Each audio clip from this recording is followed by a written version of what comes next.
I suppose unlike a lot of sort of kids coming up through motorsport and wanting to get involved, I didn't actually start through kart racing. Had a kart when I was extremely young, from 4 years old, got it for Christmas. But it was just for a bit of fun, and never actually went to a proper kart track or never raced or anything like that. But yeah, learned how to drive when I was 6 years old in the car, and then started competing in just more or less time trials when I was 14. So started off in grassroots. Wasn't really competitive, but just got involved as early as I possibly could. And then, yeah, just slowly started to take it more seriously and move up through the ranks, I suppose. But yeah, just always involved in motorsport. Always wanted to get involved, and yeah, loved it ever since I could remember, basically.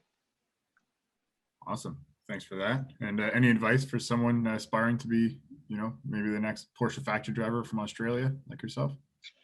Yeah, I think for sure, getting in motorsport entry level, something like karting is the best way. And to be honest, that's something I wish I'd really experienced, because I think, when I first started really taking it seriously and competitive and actually racing, the things you learn in go-karting, like racecraft, is, you learn at such a young age, and it, really fast tracks your process. So for sure, getting into karting is the most financially viable, and it's I think it's really good times and really good memories for sure. Awesome, thanks for that. The next question we had came in from at Clipping the Apex. This was a question for Larry, and does Larry miss Earl? So, and that's obviously in reference to Laurens and Earl Bamber driving together last year in their famous Vanthoor hashtag that took over the world, seemingly. No, not at all. Not missing. No, I mean, Earl has become one of my, my best friends, and we've spent a lot of time together and had success together. So, and actually now we're racing against each other. He's in his own team. He obviously doesn't stand a chance against us, but we still, speak daily. And like in Daytona, we had our motorhomes by coincidence next to each other. So we still talk very often to each other and still very good friends. We don't work together anymore. On the one hand, yeah, for sure, it's you miss your known habit a little bit, but on the other hand, it's also very interesting to work with new people and on a new project, and it sometimes refreshes your mind a little bit. But yeah, the banter between the two of us will probably keep on existing for a very long time, I think. That's awesome. It's a lot of fun to follow on social media for sure, and I'm sure a lot of the fans joining feel that way as well. Next up, we have a question from David AMG. Asks a question for Lars here. Does drivers sleep between stints during the Rolex 24? And also says greetings from Weissach. So greetings back to Weissach. Yeah, depending on the break we have in between the stints, we try to sleep. So you normally don't make it through a whole 24-hour race without sleeping. I mean, you won't sleep long, but you try to use the breaks in between to at least have like a 2 or 3 hours sleep, and then get back into the car. And yeah, it normally works pretty well, that you sleep when you have to. Awesome, thanks for that. And we have another question. I'm not even going to attempt to pronounce the S.A. Heimler, I believe is 11, asked I guess question for Zach here. When you can't sleep during a race, what do you do? Which kind of builds on the question previously for Lars. Yeah, I think, to Lars's point, we do our best to sleep when we can. But I think, I speak for everybody, all the drivers, that sometimes it's just not possible. And when you can't, the best is to just stay as relaxed as possible. Drivers are pretty good at stressing themselves out and staying too wound up with everything happening. But with the length of the race, you really have to kind of disconnect and relax a little bit. So, it's good to, have a small meal and just relax and maybe watch the race, but, take a step away from the pit wall and relax as best as possible. Awesome. That's it's great to hear. So there's a couple questions that came in from EJ Dell. I'll pose it. One of you guys can can take the lead on it. So the question was, can any of you recall a perfect lap over your entire career that you look back at regularly as a perfect lap?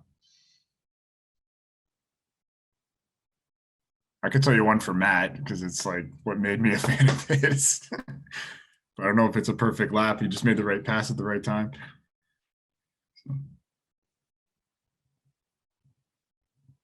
Anyone? All right, Matt, it's on you now. That's it. Yeah, it's up to me. Yeah, for sure. I think it was probably one of my highlights from my career. I don't know about the perfect lap, but for sure, the way the race unfolded in the end, and the way we were able to win the Bathurst 12 in 2019 was, I suppose, very memorable.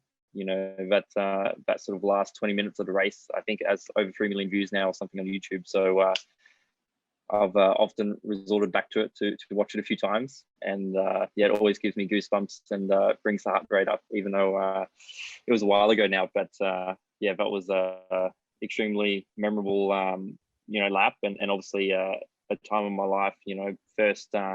One of my first big wins, but the one I hold closest to my heart in the way that we were able to obviously win the race. So it wasn't easy, but we got the job done. Awesome. Thank you, Matt. And maybe I'll pose the same question to Lars. Is there a perfect lap in your career? I know you held the Nürburgring production car lap record for a long time. I don't know if that comes to mind, or some other laps from maybe a race that you've done. Yeah, I mean, on the Nordschleife especially, you never have like the perfect lap. I think, everybody who's been there knows that over 22 kilometers, you cannot have everything 100% perfect. But I think, especially the lap I did with the Manthey GT2 RS was pretty decent.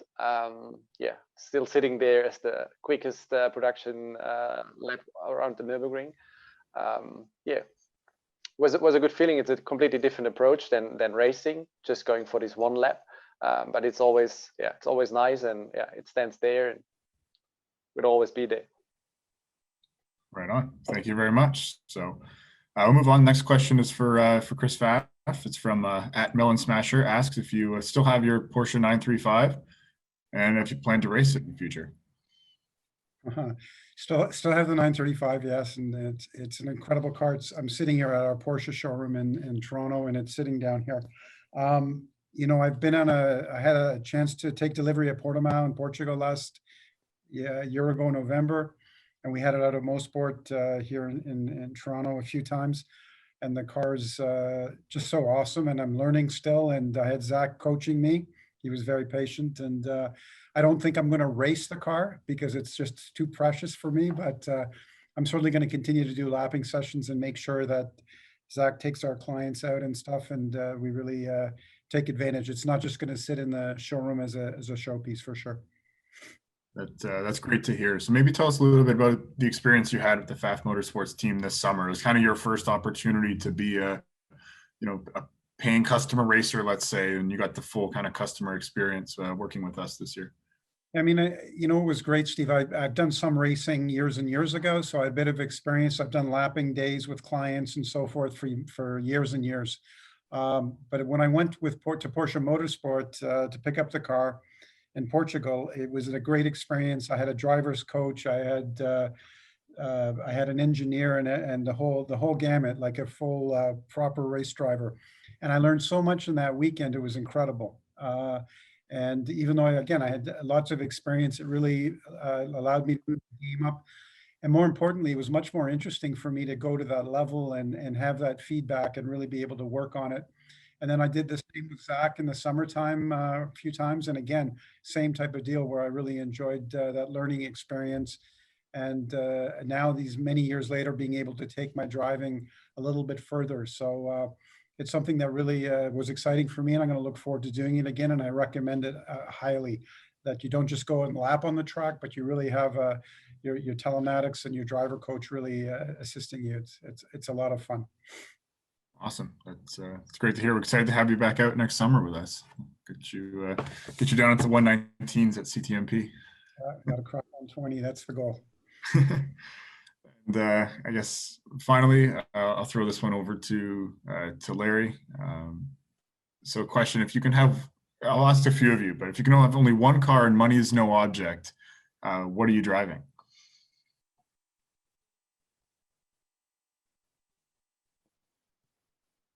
Can we unmute Laurens Vanthoor? Not sure how to do that. There we go. Now I'm there. It's a hard question. I mean, I don't want to say the obvious because I'm a Porsche driver of Porsche, but you know, when you work for a brand, you're always driving them. You're automatically in love with them. So it's definitely going to be a Porsche. I would say really it's different. It's probably not. It's not a daily driver, but to be able to buy or to have the 911 RSR, which we won Le Mans with, the pink pig. It's obviously standing in the museum from Porsche, and I don't think they will ever sell it. That one or the Coca-Cola car, which we won IMSA with, because I mean, the street cars are great, like 935 and everything, but you know, such a car has also a big emotional feeling to it because of the time we spend in it and the victories and success we had in it. I think those kind of the car like that would be something I would look at every day and be proud of. But yeah, there's a lot of cars which obviously I think we all would like to have, as money is not a problem. Absolutely. So we had a question come in live here from the Zoom. So feel free, if any of you have questions, just type it in the group chat area. We'll field questions from there. So we had a question from Bob Frank, and this one's for you, Laurens. Biggest change from in moving from the RSR and GTLM to the GT3R and GTD? It's in the end we're still driving a Porsche 911 race car, we call it, but there is a decent amount of differences. The RSR is I think the purest and meanest 911 race car there currently is on the planet. You have confidential special Michelin tires. You've seen the steering wheel. There's I don't want to know how many possibilities to press buttons and fulfill commands from the radio stand, and also setup and development is unlimited. So it's a bit of a different way of working. Whereas in the GT3R, it's still very good race car. But it's more of a standard car where the things are limited. You drive with customer or tires, so standard race tires, which provide less grip. You have ABS in the car. The biggest difference is probably the place of the engine, although they are both a 911. The RSR has the engine in the middle. The R is the typical historic place where the engine is in the back. So it for sure drives different. But I know both cars and both cars have their appeal and characteristic to drive, which are interesting. It took me a couple of laps to get back used to it. There's still some points where I need to fine tune and understand the tires and the car better. But I always say we're race car drivers. You always have to adapt to the type of car and conditions and tires you get below you, and try to understand what's happening and adapt to that. So it's not a day and night difference. Still racing cars. I appreciate that. So we had another question come in for Lars. It's Lars, what's the difference between test driving cars on the Nordschleife as well as between that and racing them? Maybe we can use the N24 as an example, where you pretty much have some cars that are slower than the street car you drove to the lap record, competing on the same track at the same time as a GT3R. In general, it's a completely different approach, because at the testing you do you always have it's always about drivability. For sure, it's also about how quick the car is, but it has to be drivable for customers. So you always have a look at that. Whereas with the race car, this is where I'm struggling when I'm jumping from like a 1 week test in street cars, and we have an NLS or VLN race just right after that, you jump into a race car, and yeah, you have to push to the maximum just right away, and it's just about you being as quick as possible.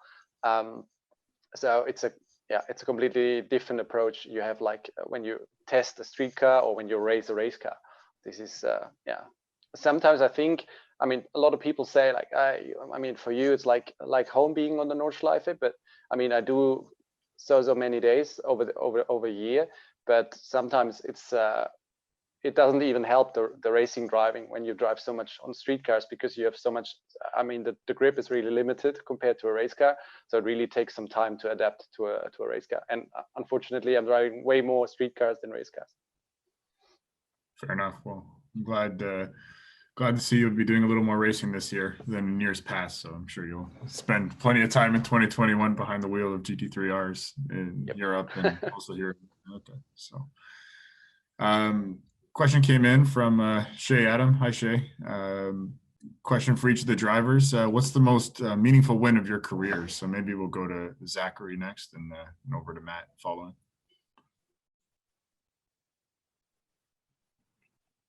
I think for me, it's a relatively popular one. I think for you, Steve, as well.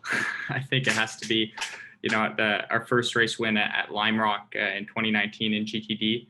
Having raced for many years in many different series to finally be able to race at the highest level of sports car racing in North America and get our first victory at that level was something that, at the time didn't even feel real. The lap before the race finished, we had a tire failing, and it almost seemed normal that it wasn't going to end the way we wanted it, the way that year was going. And the fact that, we pulled through and won that race is, I think looking back at it, Shay, you would know, you were the one who interviewed us right after. You were like, you don't even seem happy. It's because I think I was in shock that it actually happened. And so that one's probably the most memorable one for myself. Right on. Thank you, Zach. And I guess same question for you, Matt. Yeah, I think I answered this one before. It's a pretty easy one for me. Obviously the Bathurst 12 in 2019. It's the only home race I get to do nowadays. Unfortunately, we're not able to do it this year. But yeah, for sure in 2019, sending off the old generation GT3R in the best way possible with its last win, and Porsche had never won there before either. So to finally tick that box, I'd been close on a few occasions, come second, I think it was only the year before. So to be able to win in the fashion that we did as well, very memorable, and yeah, that'll remain with me for a long time. So extremely special race, and yeah, to win like that, it's yeah, for sure my favorite. Awesome. That's and then I guess for you, Laurens, it's I've never had to do a hero card where I've had to choose what blue ribbon event to leave off the accomplishments section of your hero card. So for you, which one is the most memorable or most meaningful? Sorry. Probably the 24 Hours of Daytona in 2021. Like they said with a straight face too. Perfect. No, I mean, I never liked. So your wife's taking the watch. Yeah, most likely. I can maybe wear it on one evening. No, it's I never without being funny. It's always difficult to choose a meaningful race, because every race has had his own emotions and specialty and reason why you remember it. To pick one which is the one with the best memories, I think I can think about it for half an hour. I won't be able to decide one, I think. Fair enough. Another question. Questions are piling in here. Wow, I can't even keep up with these. Sorry, everybody. I had a question from Philip Adler. So is the craving always GT cars over prototype racing for you guys? And do you find, or I find it, sorry, I'm trying to read and work at the same time here.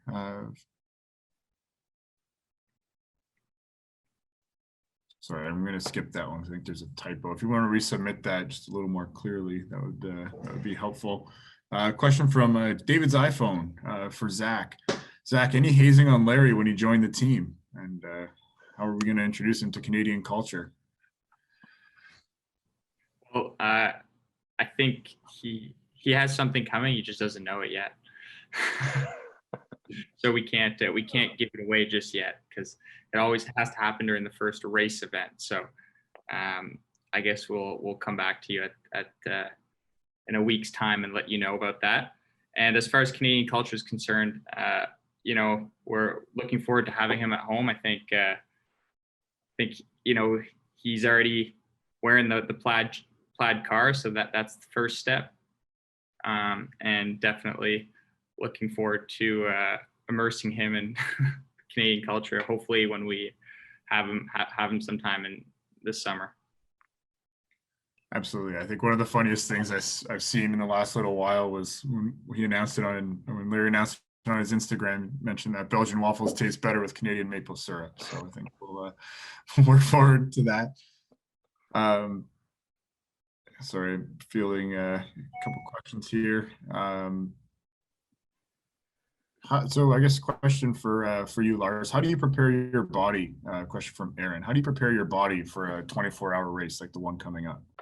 Obviously with in terms of nutrition and making sure that you're able to be alert, because obviously you guys are awake for much more than 24 hours. So it ends up being a 36+ hour day. We'll get you unmuted. I see you tapping your screen. Yeah, there you go. No, I'm there. Yeah, I mean, as Zach said earlier, it's just about being relaxed as possible, not being stressed. I mean, yeah, for me also, I mean, it's always a problem what I eat. So I before the race, I try to eat quite a lot, because during the race I cannot really eat. It's just about having quite of a drinking routine, so you're not struggling peeing into the seat, because this wouldn't make my guys happy. So just 1 hour before you jump into the car, you stop drinking water. I mean, I don't drink anything else during a race. So there's no special routine you do. It's just about staying hydrated and staying relaxed. Awesome. Thank you for that. Next one's for Chris Pfaff from Nicole, from asking, when is Pfaff Motorsports coming to Pfaff Volkswagen?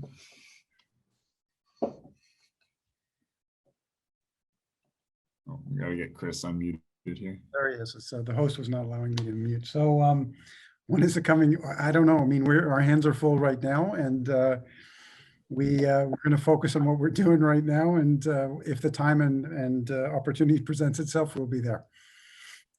Awesome. That's good to hear. So I guess another question from Jessica. What is the biggest difference between the 24 hours of Le Mans and the Rolex 24 hours of Daytona, for those of you who've done both? So I know Matt and Laurens, you've done both. So maybe Laurens, you take it first, and then we'll pass it over to Matt. Yeah, I think there's noticeable difference. I mean, it's mainly coming from the rules. Like the 24 hours of Le Mans, there are different safety cars. There's a lot of full course yellows. So whenever the race starts in Le Mans, it's most of the time, whatever gap you make is also pretty much staying there, and you can, jump from one safety car to the other, or, when it's just a full course yellow, you maintain your gap. So every second you gain and lose is there. Whereas in Daytona, it's pretty much a very different game. It's a lot more strategy is a lot more open. There's a lot more opportunities to gain or lose with strategy. But you also need to stay calm, because besides, I think, one edition 2 years ago where there was only 1 or 2 safety cars, there are a lot more safety cars where the whole field gets bunched up back together, and you have restarts in the middle of the night, and so on and so on. And you really need to see the bigger picture and in a lot of occasions, and be sure to be to be there at the end when it counts in the right spot with a car in one piece, and set up for that end sprint. Because I think in Daytona, most of the stuff happens near the end, and that's where it counts. So it's quite a different mindset, I think. So yeah, those in my opinion are, I think, the two biggest differences. Right on. And Matt, what are your thoughts? Yeah, I think Larry summed it up pretty well there, to be honest. The two clear differences between two races. But I must say, for the 24-hour Le Mans, at least from my experience, for the past 3 years, I've been in the GTM car with Proton competition.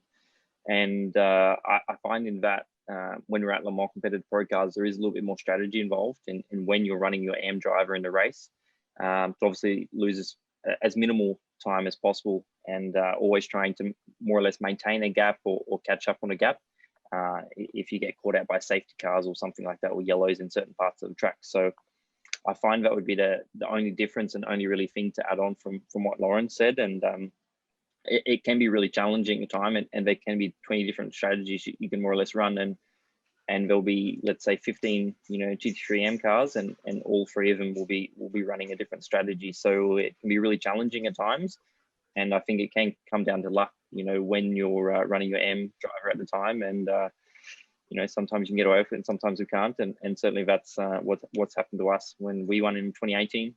We had a very good strategy, and we held a good lead almost for 20 hours of a race, whereas this year it was more or less a little bit of a catch up when we finished second. So yeah, that's the only really thing to add on from my side. Thank you, Matt and Laurens. All right, next question will go to Nirupam Singh. I'll pass this one over to Zach. So Zach, what is your pre-race routine, and has it changed at all because of the pandemic in 2020?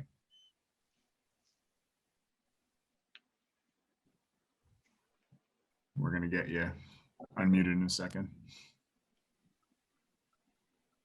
There you go. Yeah, I think to start off with, has it changed since 2020? No,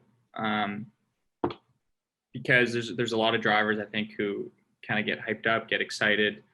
I'm the complete opposite. For me, I want to stay as relaxed as possible, kind of try to keep to myself, and have a small meal. I'm not like Lars. I have no problem eating during the race. So for me, have a little meal right before I get going is ideal. In a way, it's actually better with COVID, because I can kind of relax without having to do any media obligations immediately before the race and whatnot. But that being said, we do miss that part of it. It creates a whole atmosphere that we don't have anymore. And obviously it's changes the dynamic of the race weekend. But for me personally, it's about, staying relaxed and not letting myself get too psyched out. It's easy to stress yourself out, and I'll have plenty of time to do that once I'm in the car. So before getting in, it's about just, taking a step away, and if necessary, just thinking about something completely different. All right. Thank you very much, Zach. So next we'll throw it over to Chris that's come in. Chris, just a question as to, what your relationship is like with Porsche as a brand, and why investing in motorsports is important for your company. I think the relationship is great, especially the Porsche Motorsports, the culture and the vibe in that company. It's almost what I akin with Porsche when I started with the brand years ago. So get a lot of great support from them. It's pretty easy to speak and to discuss ideas and concepts and get quick feedback. So it's been great. And, we have raced other brands, and we always get options to race other brands. And Steve, you and I talk about it a lot, but, we're in such a good relationship. And I mean, for Pfaff, we're one of the largest retailers in North America for Porsche. And there's a long history. I was traveling in the back of a 356 with my father. So that's how far the relationship goes back to me. So it's not just all about business. There's some emotion involved. Yeah, it's been a great relationship, and it's at a good point right now for sure. Thank you. Awesome. Thank you very much, Chris. I'll take the next one. The question came in from Mohammed Patel asking if or how different the oil is that we run in our GT3R versus the oil that is put in the Porsches when they come in for service at our dealership. So I guess the main difference in our race car, we run Motul 300V, which is their fully synthetic, essentially motorsport line. You can buy this oil from the Pfaff tuning location if you desire, and you can run it in your vehicle. Obviously, it's ideally set up for, or ideally intended to be used for motorsport applications and extreme stress. Whereas the at the dealership level, the Motul oil we're using is obviously equally as great and something we all swear by. And to go a little further, it also has to burn a little bit cleaner for emissions purposes and has detergents to clean your engine and that sort of stuff. So there's some slight differences in that regard, but overall protection of your engine is great. And then in terms of what we use in the race car from Motul, we use the engine oil, gear oil, brake fluid, Mocool, which is a additive to the coolant system that we add to the distilled water, as well as their RBF 700 racing brake fluid as well. So next one, I will take another question from Philip. Maybe I'll pass this one over to Lars. Lars, do you always prefer GT3 racing over prototype racing? I know you haven't done much prototype racing, but I imagine in your some of your video shoots you've done, you've had the chance to drive some pretty incredible cars. Yeah, I mean, this question is around since this whole LMDH discussion starts. I mean, I've never been in the position to really run prototype cars on a competition level. So for me at the moment, this is not a question. I mean, I drove the 919, I drove the RS Spider, but it was all like more or less test drives or just siding laps. So yeah, I hope Porsche gives me a go when they go for the development. I asked them already, so yeah, let's see. But I mean, I'm happy with the GT cars. They're close to what we sell to our customers, and I mean, I see myself always also in the position that I'm a little bit somebody in between. So I wouldn't call myself a racing driver, because I mean, my main job is developing street cars or sporty street cars for our customers. Fair enough. And so I guess maybe we'll revert back to the one car question that Larry asked earlier. Lars, well, if you can have one car and money's no object, what are you driving? Okay. For me, I mean, always the dream car has been a Carrera GT. That's it. Just one answer, quick. Appreciate that. There's a lot of people who I'm sure share that same opinion as you. A nice comment came in from Jason. I'll read it out for you guys. Just didn't have a question. Just wanted to say nice work putting it on the front row. Looking forward to watching us this season and as a big fan. Being able to openly root for Pfaff without it being a conflict of interest is nice. So thank you, Jason. I'm not sure why it would be a conflict of interest, but we'll take your word for it. Yeah, so we're getting through a lot of them here. There's a couple I'm not super confident answering in an open forum. So there's some about some Canadian domestic series that are coming down the pipeline. I'm happy to answer those offline. In terms of, I guess there's another question that came in just now asking if there's any plans to run a plaid LMDH car in the future. So we maybe, I don't know. It's always a goal for us to progress our relationship with Porsche and move up the racing ranks. So you never know what the future holds, but as far as I'm concerned with our team, we're a great team, and I'm pretty confident in our that we'll get there one day where I feel like we could be a front running team in that category of car. But unfortunately, I'd say we're not there yet, but we're working very hard to get there as quickly as we possibly can. And we've got some amazing pieces to our puzzle from a personnel standpoint, and we're looking forward to hopefully being there one day when time is right with an LMDH program. All righty. There's a more popping in here from @BM Grips. So maybe I'll throw this one over to Matt. So how did you handle class traffic for the first time? Yeah, good question. It's not something you necessarily get to experience until you jump into such a category as IMSA or WEC or ELMS or something like that, or even Nürburgring. Nürburgring being probably the most extreme case, especially when you're a slower car, because you're just driving around in the mirrors, and can be quite daunting at times and a little bit scary because the closing speeds on a Nordschleife with so many blind corners can be impressively fast. So yeah, but I think the most important thing is spatial awareness. For sure, I think when you're in cars such as a GTE car or GTLM or something like that against the LMP2, for example, the closing speeds aren't actually as great as you would think. For sure, they're a lot faster, but in the way that they make their speeds, I think it's not as shocking sometimes when they do get close. So I think that the top speeds aren't that much different. And even in some of the slow speed corners, they can be a little bit frustrating even for us because their mechanical grip is just not there, and they're so much more focused on aero stuff. So it's just something you got to get used to. And for sure, when you start off with this, obviously, you're never just jumping straight into IMSA or WEC or something like that. So I think it just comes with time and experience, but for sure, it's just one of those things you got to learn as a race car driver moving up through the ranks. All right, thank you very much, Matt. And we'll do a couple more here, and then we'll call it quits for the evening. Question from @Toronto Sports Fan. The question is for Laurens. Laurens, what's it like for you to race for a Canadian team? And is this a first for you? Obviously it is. So what's it like running with a bunch of crazy Canucks? Yeah, it's first time for me. I obviously knew, but I always like to tease people a little bit. So in the beginning when I came, I played a game like Canadians, Americans is all the same, isn't it? Coming from Europe. So directly that was not the case, and I didn't appreciate that comment, but so my job worked.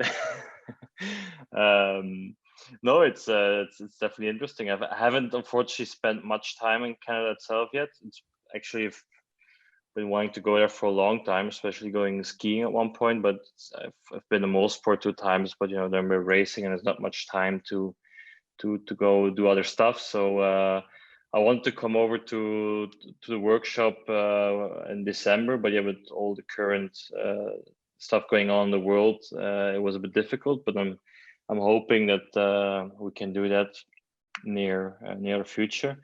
And up to now, to be honest, and this is not because I'm in the Zoom talk with everybody here, but I've heard a lot of good things about the team before I joined. And now the last, I think, 2-3 days, I had my first chance of working with everybody, and I was really pleasantly surprised, and I can feel there's a very good atmosphere in the team between everybody.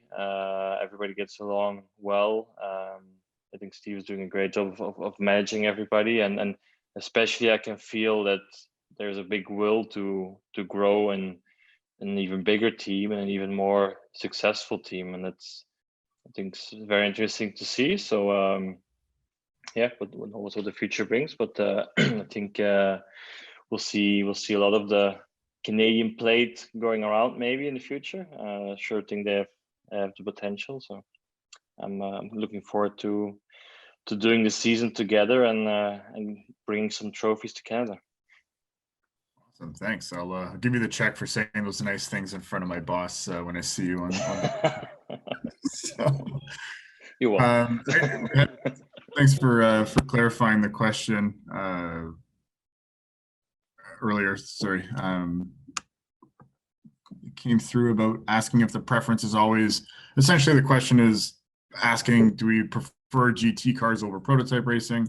And I guess we've kind of touched on this already, but yeah, I guess it's in regards to our brand as Pfaff. Do we feel as though cars that look like what we sell are more important for us to race as opposed to prototypes, which maybe don't look like what we race? So I would say maybe I'll pass that to Chris. to answer?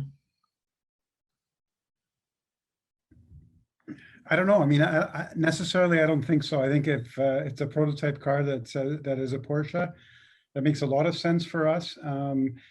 You know, so I love both forms of racing, but again, the prototype is that next move up, and that's something that would be very interesting and challenging for us. And we always like a good challenge. So that's how I would answer. Thank you, Chris. And another one coming in here. We'll do one more, and then we'll call it a night. Question came in from Sebastian, and maybe I'll pose this one to Zach and as well as Lars. Zach, was there an endurance racer in particular that you looked up to growing up, coming through the ranks? Laurens, obviously. No, that's a great question. I think, you know, coming from Canada, you actually, you know, you gravitate towards like Ron Fellows, who, you know, had a very long career and a very successful career. And I think, you know, I think I'm a little bit biased because, you know, my dad sort of raced against him a little bit back in the day, and they were racing at the same time in different classes. I don't think Ron knew my dad was even on track at the same time. He was a little bit further back, but as a kid, I remember hearing about him. So because of that, you know, I always sort of followed his career when I was younger, and it was always something I aspired to, being a Canadian as well. So definitely Ron Fellows. All right. And what about yourself, Lars?